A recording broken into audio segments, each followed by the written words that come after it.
আসসালামু আলাইকুম, শুভ সকাল। দেখেন তো কোন শহরে আছি, কেউ চিনেন নাকি?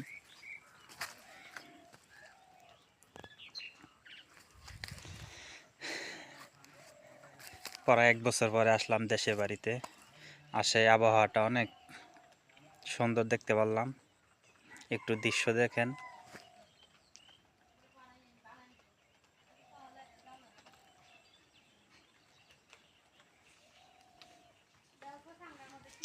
এদিক দিয়ে অবশ্যই ধানগুলো কেটে ফেলছি আমরা, আর এগুলো 2-4 দিনের মধ্যে কাটা হবে আশা করি।